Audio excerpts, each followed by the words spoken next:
Uh, Hello. Hi. Hi, Maria. Hi Hi, there. how are you? I could be better. Yeah, you still have a lot of symptoms? Oh yeah. Yeah, I got my results back yesterday. And so I think we're live. Yeah.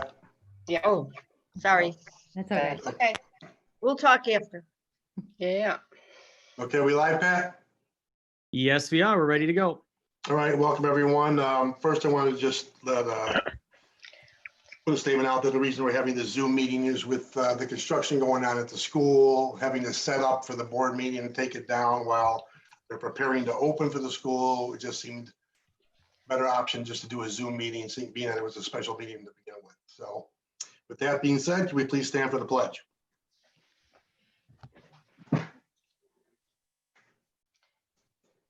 I pledge allegiance to the flag of the of the United United States of America America and to the republic for which it stands, one nation, under God, indivisible, with liberty and justice for all.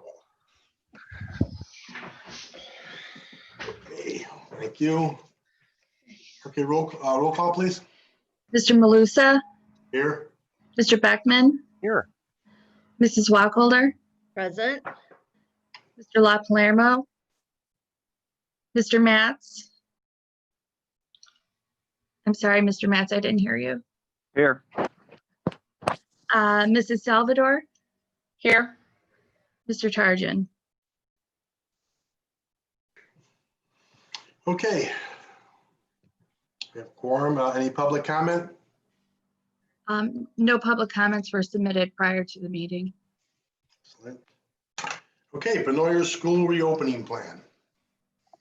All right, so I'm just going to share my screen. I do believe we did encourage parents to watch this tonight, and I just wanted to point out to the parents that on our website, you're able to view our board meetings on this YouTube channel here, along with the meeting minutes and other information. But I do encourage parents to look back. We did at the August 3rd meeting, we did go over the plan, the academic side of the reopening plan. So I encourage parents to take a look at that if you haven't done so already. So for tonight's presentation, we're really going to focus on keeping our school community healthy and the new guidance and protocols that were distributed to all public schools last week. So this is the information, again, about reopening schools and our learning plan can be viewed on the recording of the August 3rd special board meeting.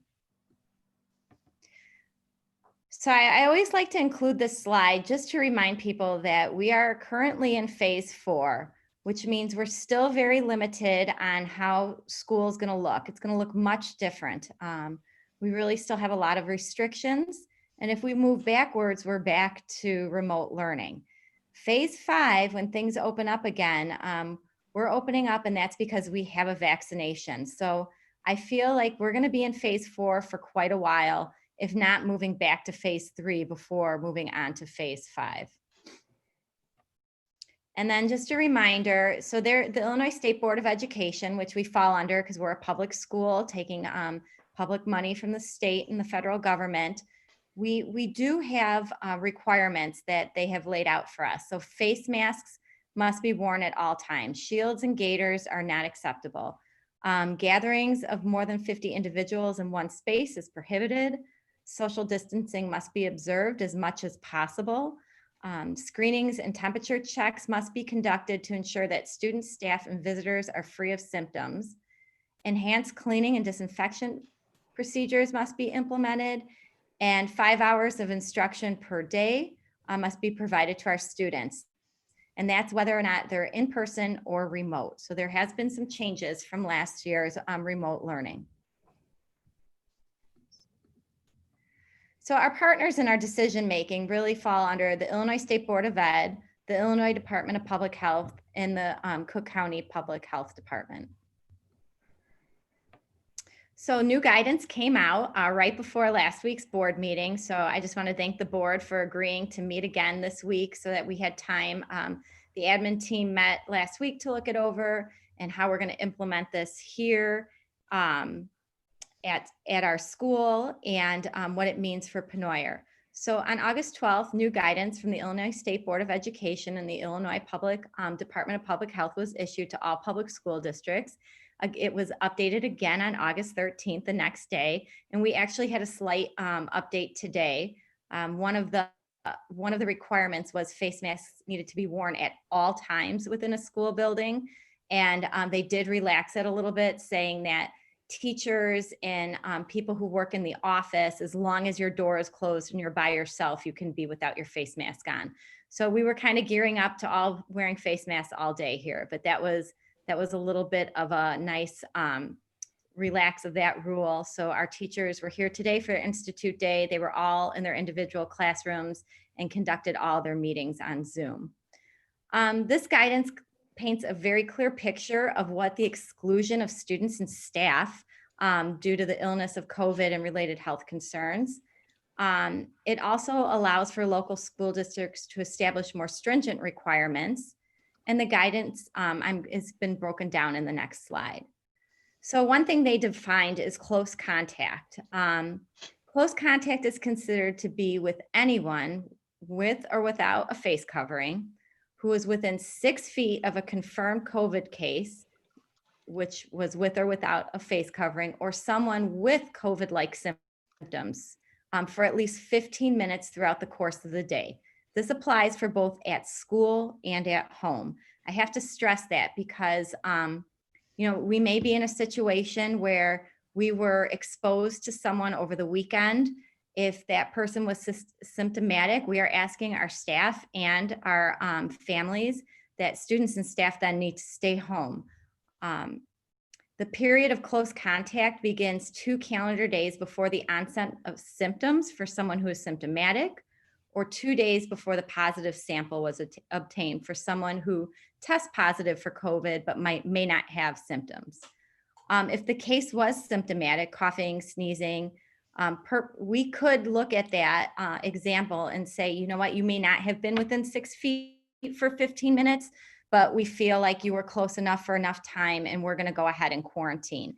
And again, that will be solely up to the school district to make those decisions and send students home and staff alike. If we see that we're in a need to do that. So again, close contact to a confirmed case requires the person to remain quarantined at home for 14 calendar days. So looking at what if one of our staff or students have just symptoms, one or more, and symptoms of COVID-19 are explained as either fever, cough, shortness of breath, difficulty of breathing, chills, fatigue, muscle and body aches, headaches, sore throat, new loss of taste or smell, congestion or runny nose, nausea, vomiting, or diarrhea. So we're basically asking our staff and our parents, if you have any of these symptoms, if our students have one or more of these symptoms, they need to stay home for a minimum of 10 calendar days. However, they're not going to be marked absent. If they're well enough, they can participate with their class online. So that would just be a remote day for them. The period of exclusion starts on the date of the onset of the symptoms. If any symptoms persist past the initial 10 calendar days of the exclusion, we will be contacting the Illinois Department of Health or Cook County Health and consult on where we go from there. They will be working with us for contact tracing and any sort of reporting of symptoms. Students and staff with the COVID-like symptoms who do not get tested for COVID and who do not provide a healthcare provider's note documenting an alternative diagnosis, they have to stay home for 10 calendar days of isolation and be fever-free for 24 hours without the use of medication or other symptoms have improved before returning to school.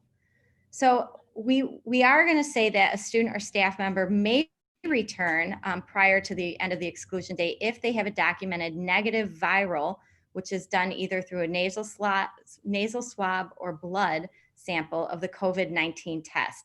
So if we have a faculty member or student that might be exposed to someone who had COVID-like symptoms and they go themselves and get a test and that test comes out negative and they can show us those results, they can return back to work or school. Any questions on that? Can I ask, you stated that you're not going to mark the students absent. How will we track if a child showed symptoms on a Tuesday and they didn't come in on Wednesday, but then they came back Thursday, Friday, and then on the following Tuesday or Wednesday, they definitely had some COVID symptoms.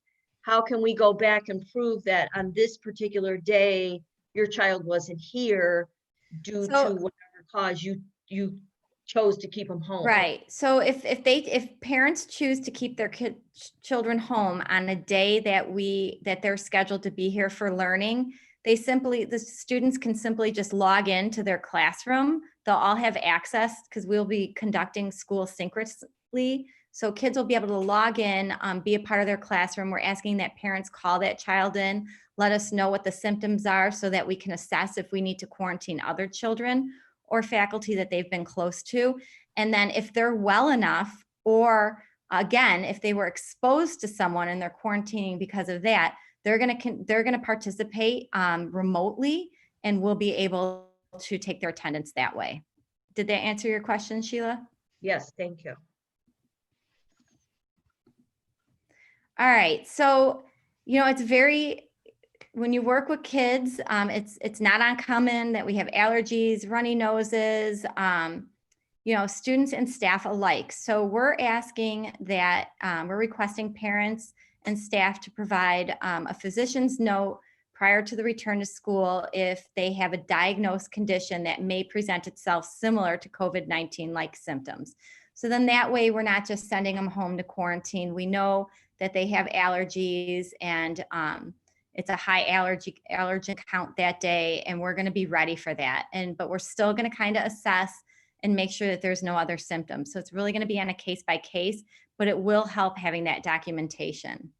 And for most of our students, we know because we're so small, we know their health history, but we really just need that documentation to go along.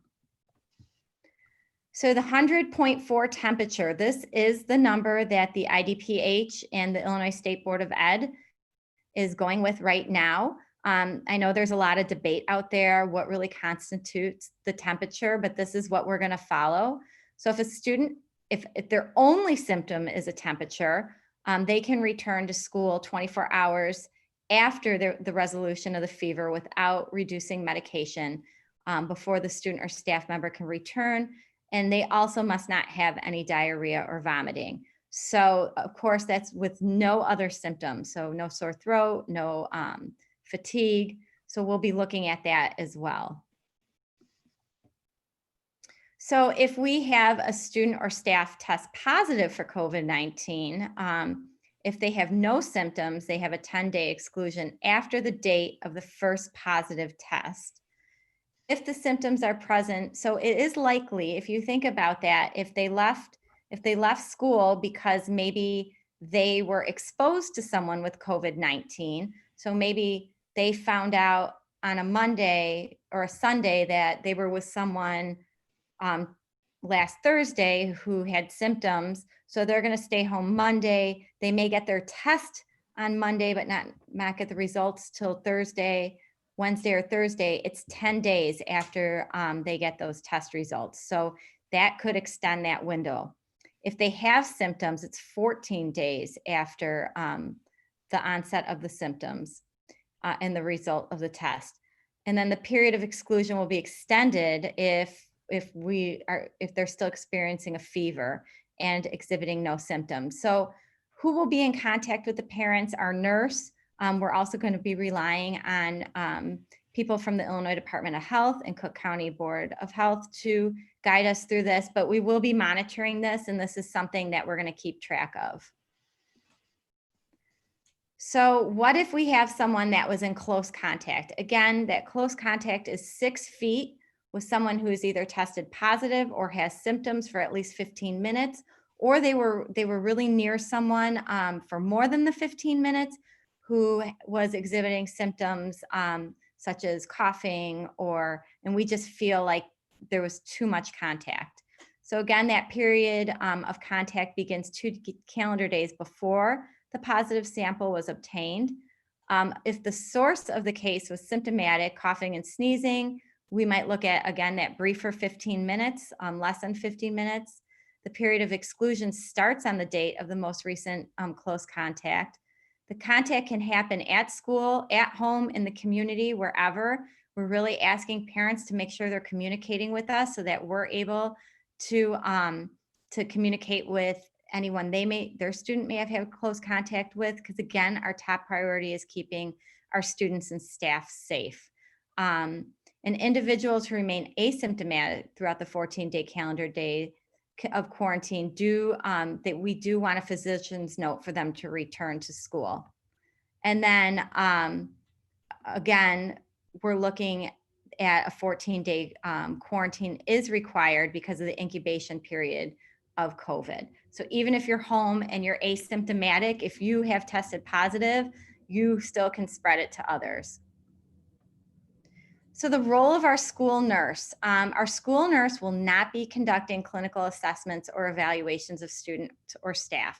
So very simply, if we have a kid come in, their parents did their check in the morning, we're getting ready, we're gonna do several temperature checks throughout the day. And one reason we're not gonna do one right in the morning is that it's been recommended that we wait until later in the day, because if you're standing outside waiting to come in the building, if it's hot, your temperature may go up. So before students go out for a mask break, we will be doing random temperature checks. Should we find someone that has the 104 or higher, 100.4 or higher temperature, or they let their teacher know they have a sore throat, they will go right into quarantine.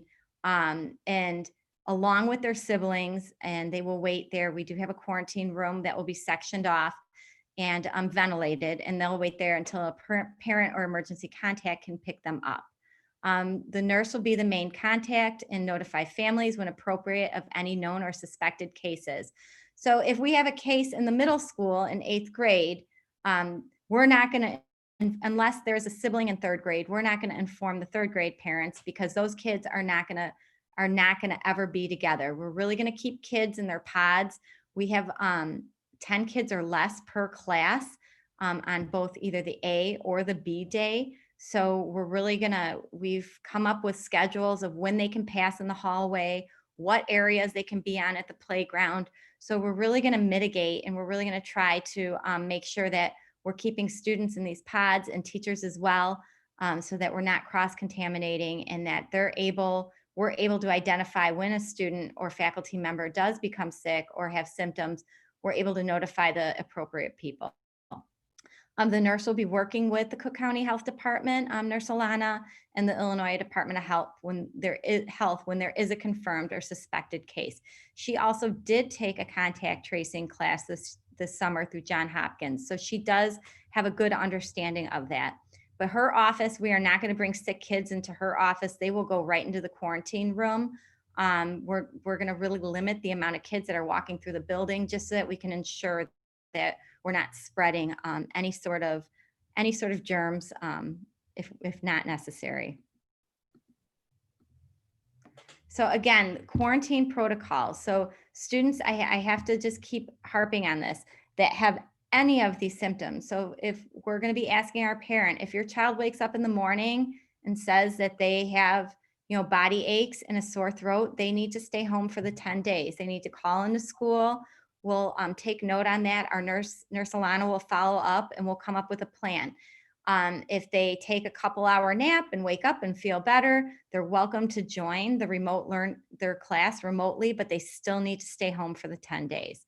Again, we are going to check temperatures throughout the school day on our students and staff. We have a room dedicated to quarantine. Spaces are sectioned off within the room for students, and it'll be disinfected daily. If we need to shut a classroom down, we have additional deep cleaning. We do have an extra class set aside to move that class to. And then siblings will also need to quarantine. And I have to stress to our community that, to be successful for in-person learning or to be successful in bringing our students back that are remote at any time, we really have to be conscientious of our health. We have to be wearing masks, and we have to be keeping our students, and our faculty will need to stay home as well if they are experiencing any symptoms. Are there any questions on that so far?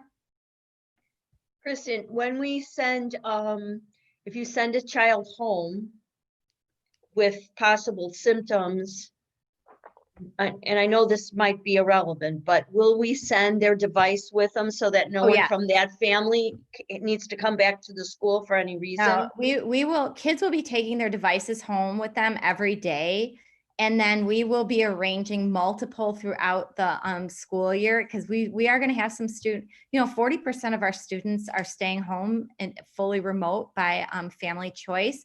And we are going to have several opportunities for them to come and pick up work from anywhere from art supplies to do art projects with, or manipulatives to do math with. In fact, our paraprofessionals today spent the day preparing the first supply box to go home with students. So parents are signing up for a time later this week to come through, our parents that are doing 100% remote, and pick up supplies so that their kids can start the school year on Monday with our A group. And our B group is coming too to get their supplies ahead of time. So we are going to make sure kids have supplies. Last year, we shut down so quick, and we did send kids home with things, but we will be able to facilitate more pickups, and we have that down pretty well.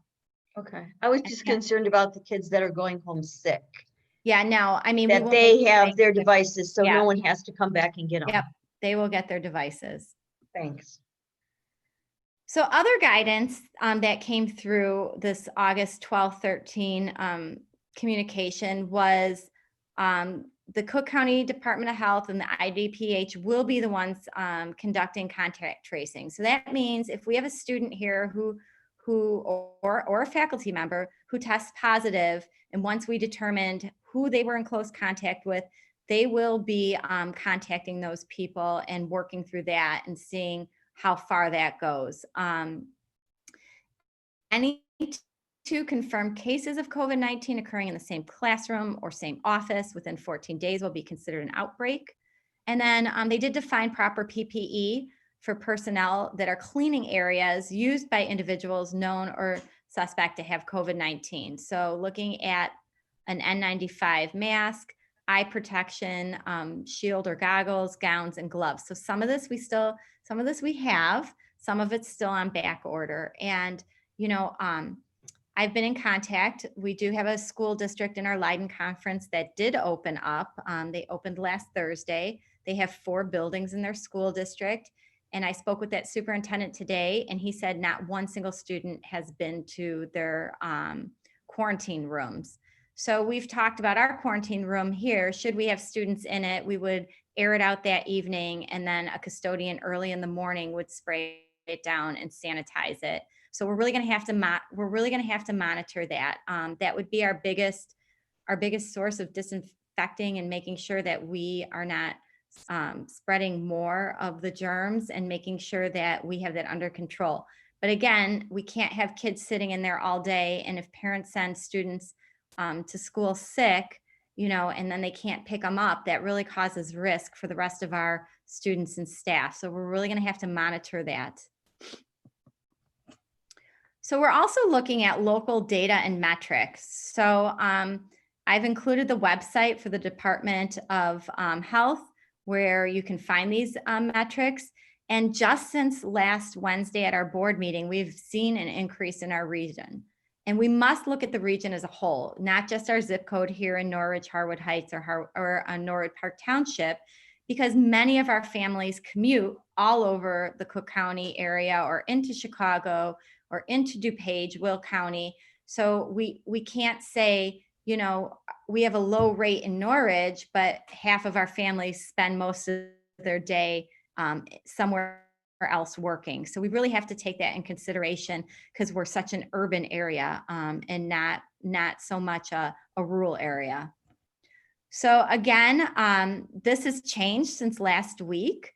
If you look, there are 11 regions that Illinois has been broken into. Last week, that region on the bottom, which I believe is region 4, was not outlined in red. They have had such an increase in cases. Now they have gone down on a little bit more of a lockdown, and there's been more restrictions down in that region. So we are region 10, it's the blue region. Chicago is region 11, it's the green region. So we're looking at the positivity rates and hospitalizations, and we're looking at this 8% threshold. And last week, we were at about a 5.9, and this week, and now for the last 3 or 4 days, we've been at 6%.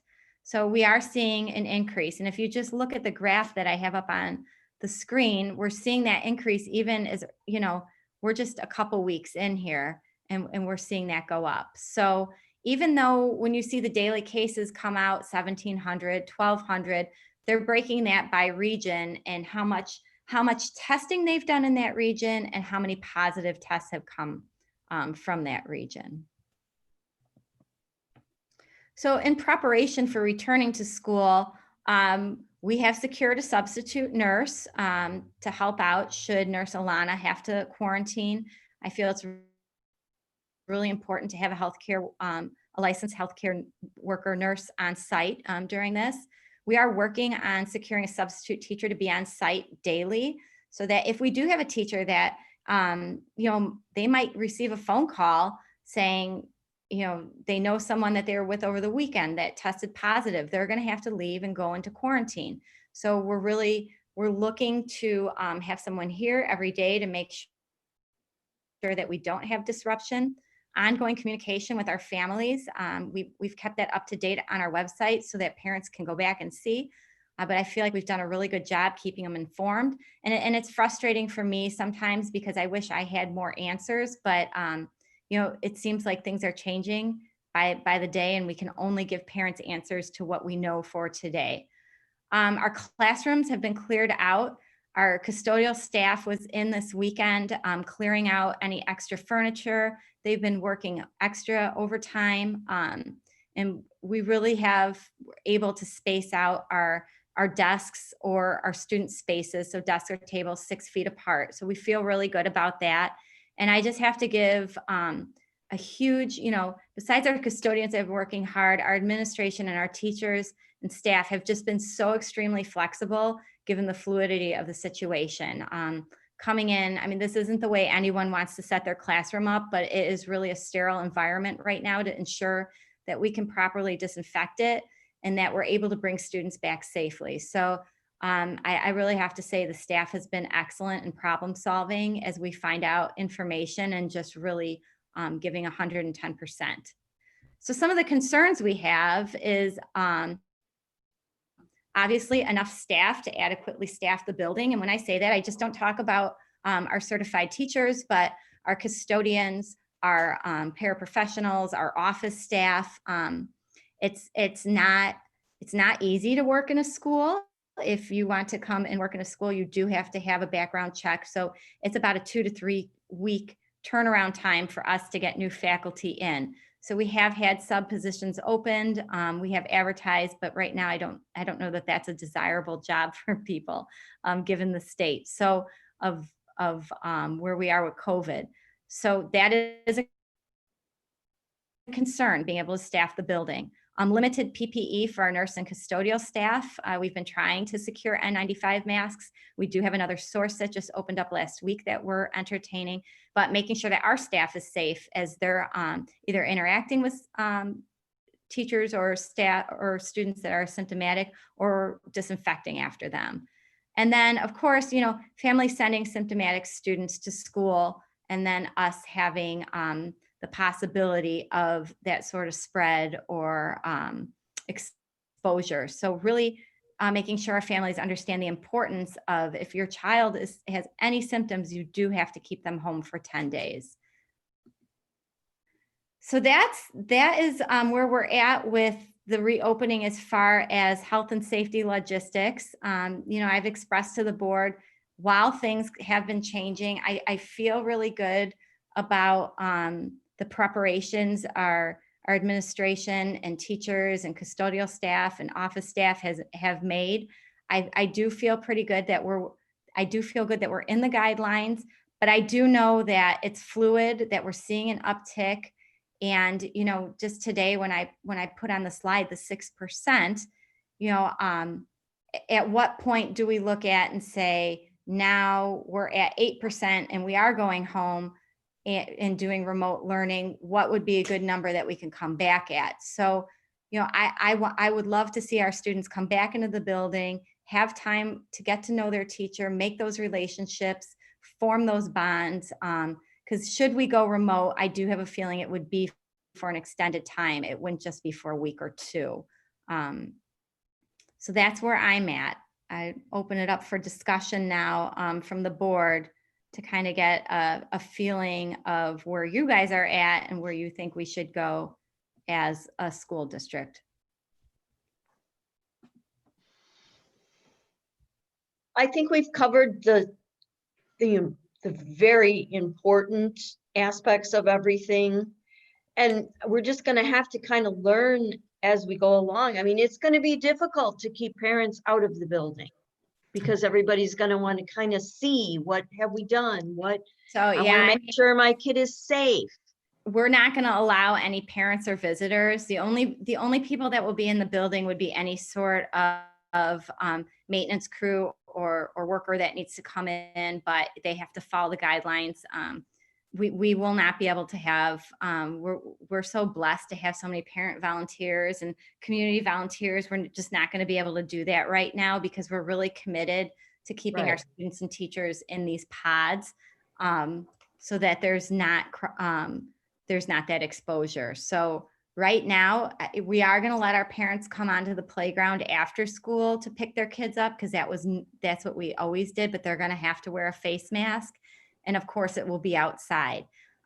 We're looking at having about 135 students in the building on the A day and 135 on the B day. So I have to assume that arrival and dismissal will be a little bit less congested than a Sure. normal school year.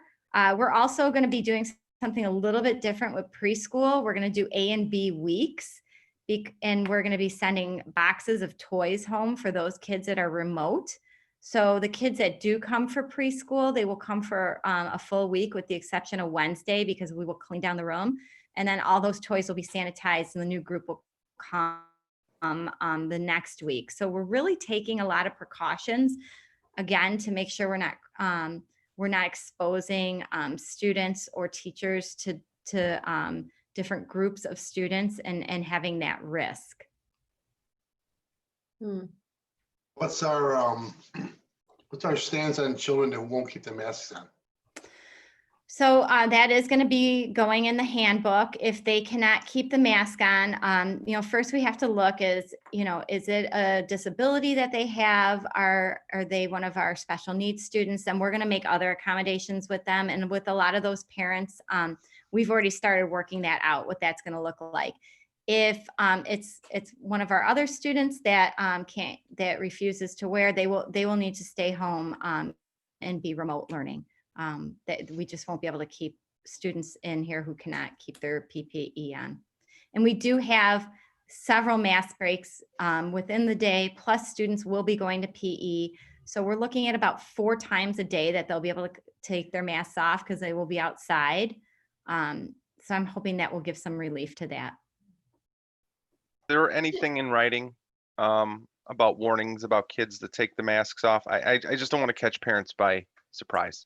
No, it's in the handbook. It is? Okay. Yeah. And that will be highlighted.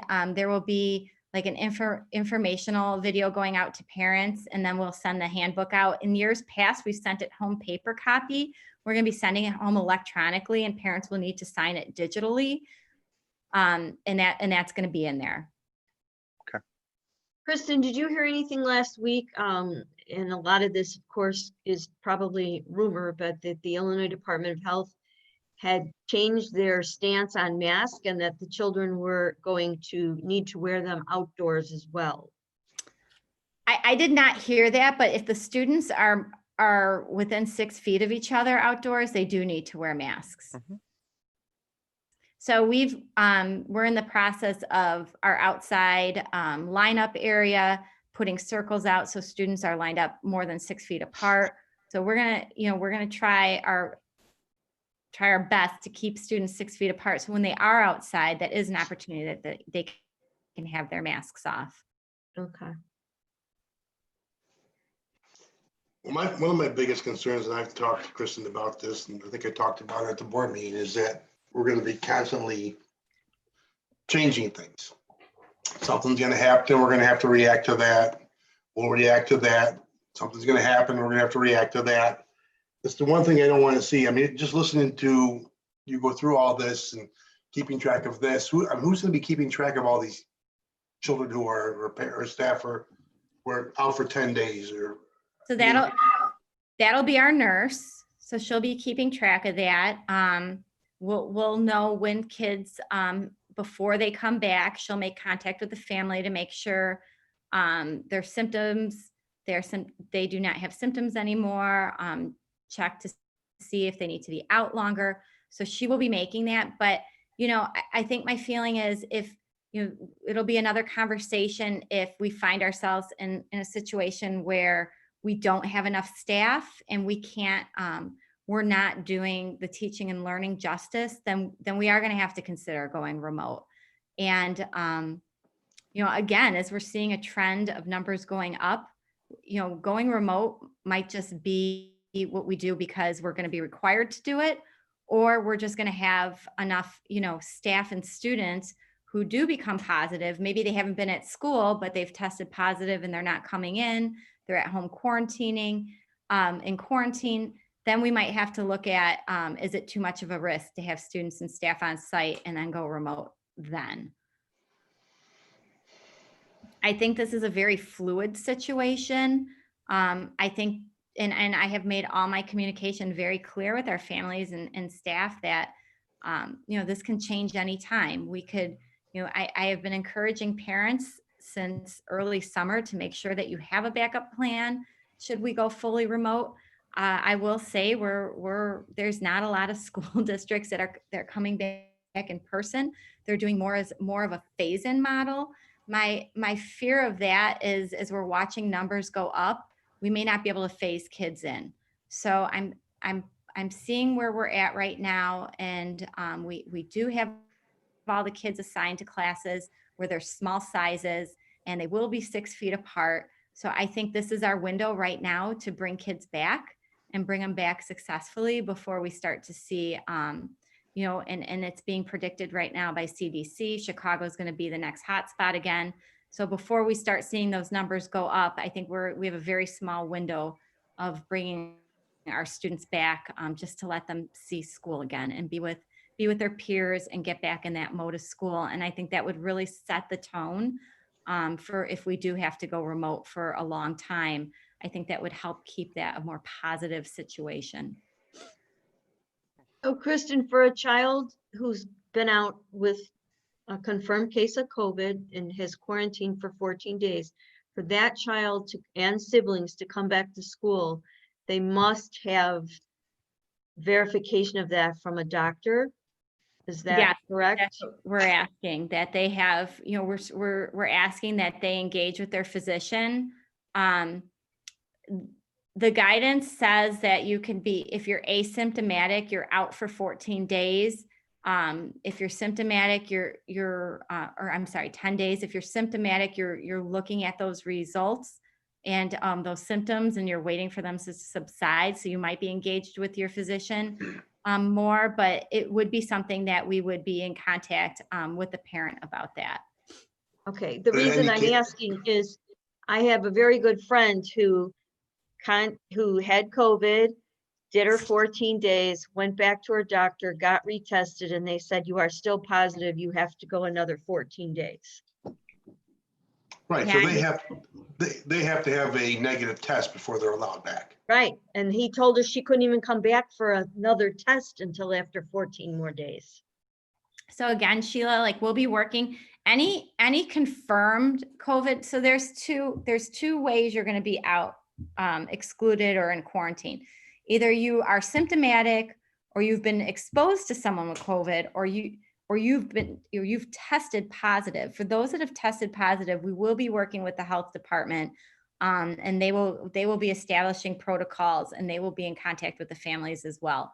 So that is what the Illinois State Board of Ed is recommending, and that's how we'll be dealing with students and staff that test positive. So, but bottom line is they can't come back until they have a negative test.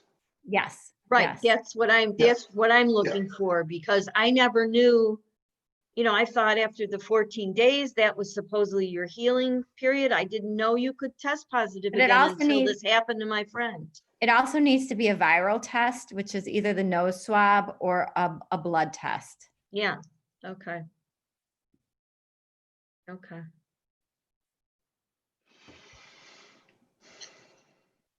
Oh, boy, this is going to be a challenge. But I think we're as prepared and as ready as we possibly can be.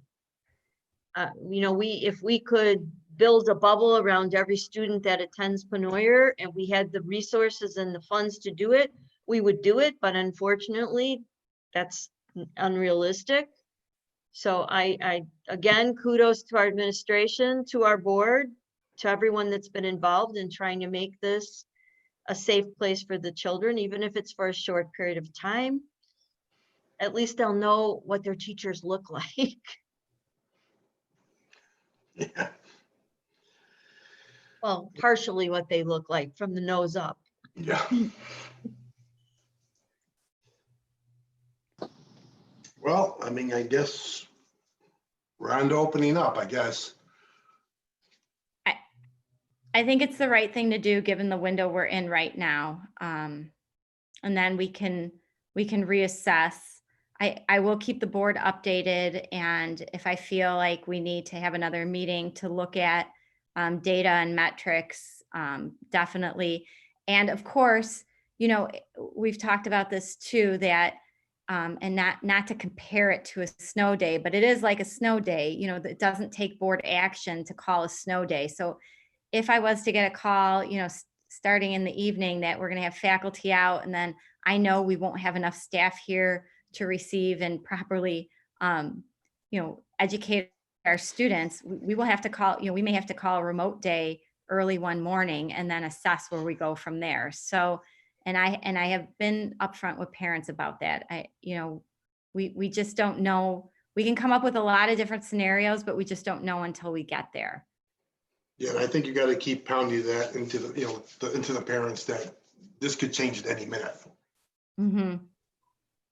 So we do have a communication ready to go out. I did forward it to the board today, a preview of it that has the chart and the different scenarios. If your kids have symptoms, if they were exposed to someone with symptoms, how many days they need to be out. And it does stress, you need to have emergency care should your student be quarantined, or we go 100% remote. So I have been telling parents this. I know it's a very hard place to be as a parent myself. My children's school district is remote. I'm still trying to fine tune what that's going to look like in our household. Today, my sister's school, her son was supposed to start today. They delayed it to Friday, and now they're going to be 100% remote. So I feel like all superintendents and administration and school boards are really trying to do what's best and make the best decisions for their students. But, the logistical part is very difficult. And I will say, having 40% of our parents and our families choosing to keep their kids remote has made it for the other 60%, us able to have that 6 feet distancing and limit the amount of kids that we're going to have in the building at any given time. So I think that's an advantage that we have at Pennoyer. Other school districts, some school districts, only maybe 10% of their parents wanted remote learning. So that's a much bigger number. So it's, again, every school district's unique. And, I can only talk about really where we're at here at Pennoyer. And I feel pretty good with where we are being prepared. And our staff being trained to you know, and there is going to be hiccups because it's new. No one's ever done this, teaching a simultaneous classroom, but I have full confidence in our staff, and they're pretty amazing teachers. And I know that this year will be unlike any other year for all of us, but I do feel like we're prepared and ready. And I think parents have had the last almost 6 months to realize the severity of this and to know that the whole goal here behind any school administrator or teacher is safety of those children. Can I ask you a question, because you're very knowledgeable on why districts do what districts do? Many of the suburban districts have decided they're going to go remote until the end of October. Any reason why they would choose that particular time frame? Maybe that's when their trimester ends or their quarter ends. I don't know, Sheila. I just thought it was such a strange time. And my fear again, as I mentioned, if we start remote and start phasing students in, and we start to see our metrics go up. I mean, they went up since the board meeting last Wednesday. That we may never have an opportunity to bring students in, but that's just my opinion. But I can't answer that for other I districts. agree with that. I mean, because to be honest with you, I think October, November, I mean, everyone's gonna be remote. Once the cold and flu season starts, you're not gonna know who has what. So you're gonna be, I guess I hope it doesn't happen. Right. Although, Mike, your experts are saying these masks could prevent a lot of that from spreading. We'll see. Yeah. I mean, you just don't know what way it's going to go. So but that makes perfectly good sense. That would be the time of year when a lot of Sure. illness would hit. Okay. They also said the sun and the heat was gonna kill it too. Yeah, exactly. I think that's the most difficult thing, is all the unknowns. And as we find more out, we have to make more adjustments. And, you know, last week on Wednesday, we got the new guidance. We really had to see if we're able to apply it here to Pennoyer and follow it. And, you know, having that flexibility to make changes. And again, an advantage of being small is that it's a little bit easier to make some of those changes and do it quickly. And I think we were able to come up with and implement some good procedures. Well, I as just we've, don't want to have to be going back and forth and adjusting to this and doing that. And that's not good education either. That's No. not conducive to good education either. right. No. So And true. I would recommend to the board, if we get to a point where we're quarantining classes or we've got several teachers and students out, I'm going to recommend that we go remote. That would be my recommendation, because you're right, Mike. It would interfere with the teaching and learning. It would be disruptive to the educational process, and you know, and even to our parents, some, you know, who might be piecing together childcare at that time. Sure. Right. Flipping back and forth is just Yeah, not good. that's what I wouldn't want to see, like 1 or 2 remote days every week or every other week. I think that would start to become challenging for working parents and just parents in general. Well, so 5 days of remote learning for working parents, and with 3 kids at home, you know, it's remote learning. They're probably not learning much if you're dealing with 3 kids at home. I get it, Tim. I mean, I'm kind of faced with that at my own house right now. It is difficult, and that's why I feel pretty strongly about getting our kids in and setting the tone, and you know, going from there. But we do have to consider the safety and well-being of our students and teachers, and if we can't maintain a safe environment, or just the metrics go up in the area and the governor decides it's time to go remote again, you know, our remote platform is going to look very different than last year. Students are going to be on a schedule. work this year will be graded. You will be given assignments. We are going to record lessons. So for those parents like myself that are working during the day, you can watch that lesson at night with your child and at least kind of gauge on where you need to help them. So we are putting, we have really amped up what that looks like. But I think it's pretty inevitable that at some point this year, we're going to be remote. And I know that's going to be very difficult for many of our families who have, multiple kids or are working jobs that are not, they're not able to work remotely. And even when you're working remote and you're at home with your kids and they're remote learning, it's very hard to manage. So we do recognize that. And we're going to, we have been working with our parents. In fact, our teachers today started calling and making contacts with all our parents. We're trying to get a sense this year of where we're going to need to help people, what we're going to need to adjust, but we're just really in unprecedented times, and we all have to make adjustments to make this work. No doubt. Anything else? No, that's all I have. Any other questions from the board? Not for me. Nope, I think we just strive forward and see what happens. That's all we can do. Yeah. Always be prepared. Just one quick thing for the board members. Always be prepared to get onto another meeting. This is going to be something that's going to be Sure. ongoing.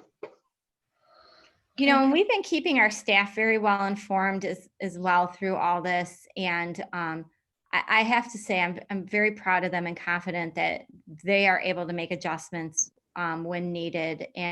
And keeping that open line of communication. If things become difficult, we're really going to have another conversation, because if it becomes unmanageable, again, going back to what Mike said, when the teaching and learning is not happening, we really have to reassess and see where we're at.